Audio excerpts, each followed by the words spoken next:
Morning, everybody. My name is Sherilyn Dorsey, and I am creator and founder of You're More Than Their Mother, and I teach entrepreneurial moms how to reclaim, realign, and rebalance their lives. I'm acting like it's a Monday morning, aren't I? Well, like I said, today is going to be short, sweet, and to the point. I think I titled this talk today about motherhood, and I said that motherhood is not an excuse.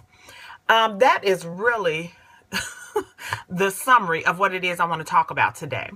I first always like to use myself as an example because I am not exempt to this, and it doesn't mean that I'm over it all the way. I just make conscious decisions to realign myself on a daily or when triggers happen for me, and I readjust my behavior and my actions. So it is always my intention to share what I've done with you successfully. No, it is not. No, it's not, boss. Okay, boss. It is always my intention to share with you what I've done successfully in hopes that you can use it in your life in some kind of way. So with motherhood, now I speak to entrepreneurial moms because I am one. And when I was ready to start my business, well, first of all, before I even got to the point where I admitted to myself that I was an entrepreneur, I am very clear now. And at this point in my life, I can say loudly and proudly, I can't work for anybody else, meaning punch a clock. I'm not a 9-to-5 girl. I am a creative architect. I am a creative genius, and I choose to use my gift and go create in the world and give other people jobs if that is what it is that they want to do and align with. I want to help them find their purpose because I have found mine, and mine is as an entrepreneur. I am a speaker and a mentor. That's what I do. That's my lane. Well, before I was able to admit that, because for a while I was not able to admit that, especially seeing that I had all of the stereotypical criteria in place to be successful on a 9-to-5 job. I have an undergraduate degree and 2 master's degrees. So I was ready by all intents and purposes to go conquer the corporate world. Well, the reason that I feel like I was stagnated in the corporate world, the reason I felt unfulfilled in the corporate world, and the reason that I feel like it didn't just quite work out for me out there is because I knew that I was an entrepreneur.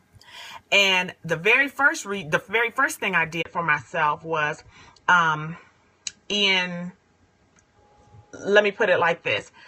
The first way that how would I put this for you? The first excuse that I made, let's just put it like that. The first excuse that I made for myself not being out there the way that I wanted to was motherhood. I said, hey, listen, I got to stay home and take care of my children. Now, I'm not knocking that in any kind of way. Stay-at-home moms rock. I've been one for 13 years. But in reality, that wasn't my dream when I first started out having children, to stay at home with my children. It was my dream to balance it all, to live my dream and go out in the world and share my gift, and also to be a mom. I wanted to go in and out of the home. Well, when I became a mom, for me, I began to use the excuse of motherhood to keep me away from what it is that I didn't want to do at the time, and that was punch a clock. Now, I know that may sound a little bit off, but it's my reality. Now I can look back and see what I was doing to stave that off until I got to this point in my life. Well, my children were very young at the time. Of course, when you first have them or whatever, when I finished all of my degrees, I think they were 4, 6, and 8, if I remember correctly. And I was saying, no, I need to stay at home with my kids. This is the time. These are those foundational years. They need me. And while all of that is true, I could have there is a very definite way that you can balance it all for your children in terms of getting them through those foundational years successfully and still go to work. But I was not, I didn't want to go to work. And I hadn't found or admitted my path yet of entrepreneurship, or nor was I ready or had the courage to go step out on it. So I used them as the excuse for it. Because I was using it as an excuse. Now, please do keep in mind, all of this is hindsight. I didn't know this at the time. At least I couldn't articulate it. Because then I was using it as an excuse, there was always some bit of void in me. There was always some little piece of emptiness in me, even though I was at home with my family and doing other things with them that I would consider productive and effective, to make them great adults. It definitely worked out for me. I have some amazing kids, and I know we all say that, but I needed to, when I got to this point, I needed to comb through every facet of my life and see where it is that I was giving myself the short end of the stick. That was the first place that I used motherhood for an excuse. The second time I used motherhood for an excuse was when I was ready to step out on my entrepreneurial journey. Now, by the time I was ready to step out on that journey, I think that my children were about, oldest 13, I think it was, and they're all 2 years apart. So what is that, 9, 11, and 13, if that's right? Something like that. Well, then they were in middle school and getting ready or preparing to go to high school. So the very first thing I used to say all the time is, man, I don't have time. I need to go find out what it is that they're doing. I need to go see what it is. I need to get them prepared for high school. I need to do this. I need to do that. And I created so many excuses again around why I couldn't do it. Around why it just wasn't working out for me. I used to use things like volunteerism, literally, at my children's school to get around things like setting up my back end for my business, the administrative side, be it web pages, collaborations, working with my team, hiring a team, whatever the case may be.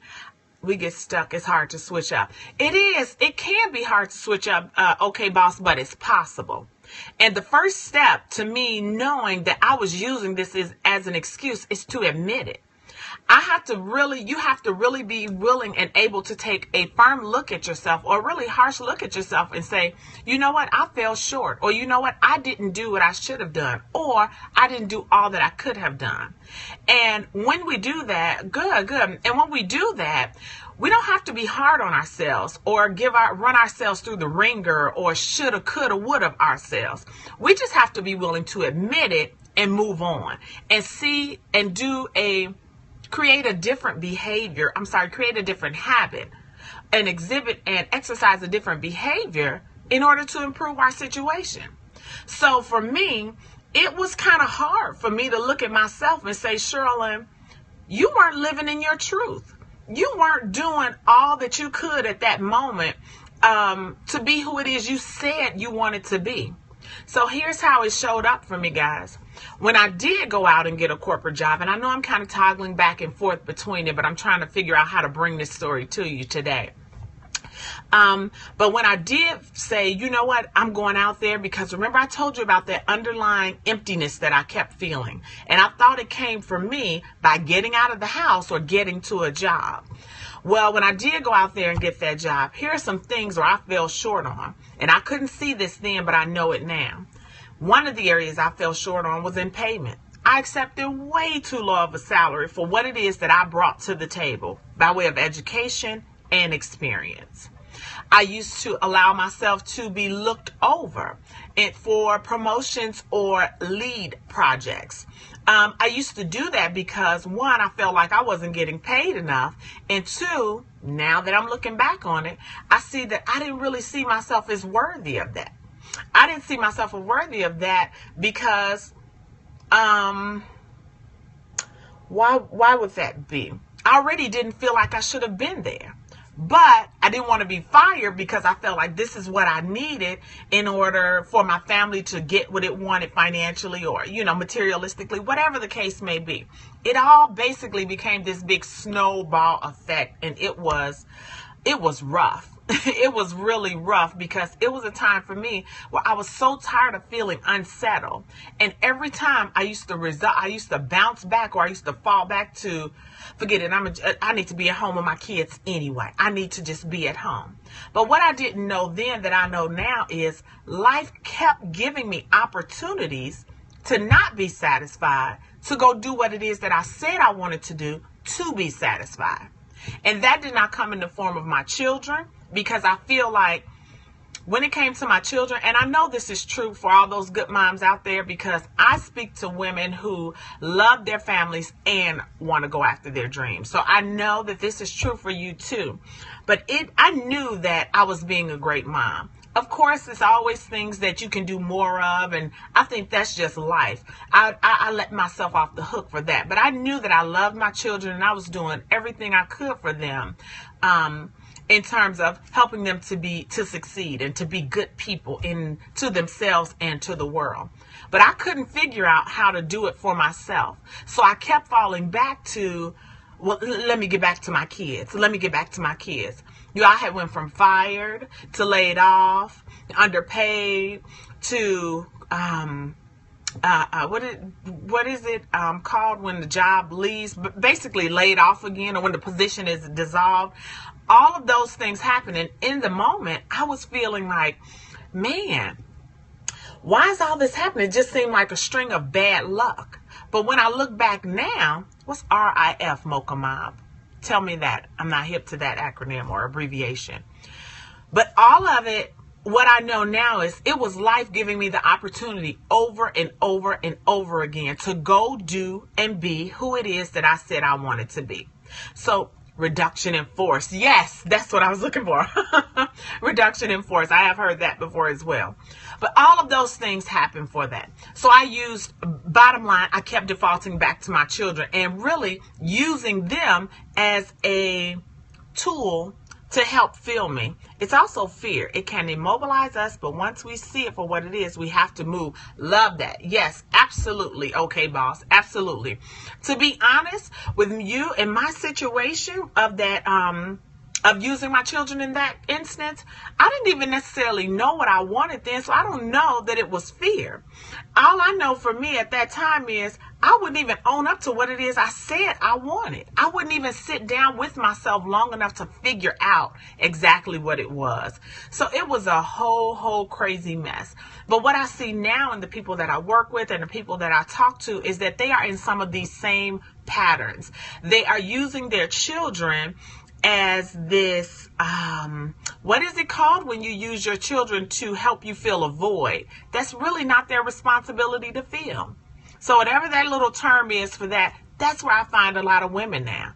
And so I find these women saying things to their children like, you gonna do your mama like that? Oh, don't grow up. Or, I had this one who her daughter's getting bigger. She's going away or going to her friend's house to spend the night or whatever it was.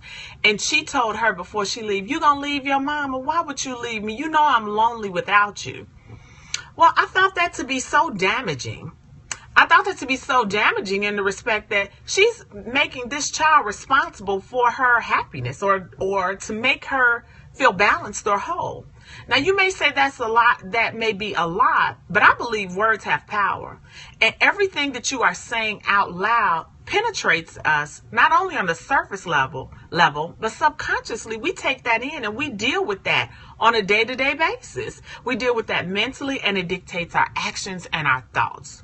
So I want to encourage you. This has kind of gone on into a longer talk or longer discussion than I wanted to, but I want to encourage you to think about that.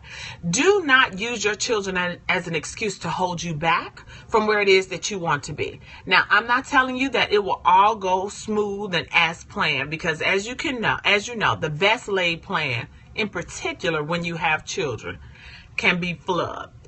It will have to change. You'll have to reprioritize. You may have to destroy it and recreate a new plan, whatever the case may be.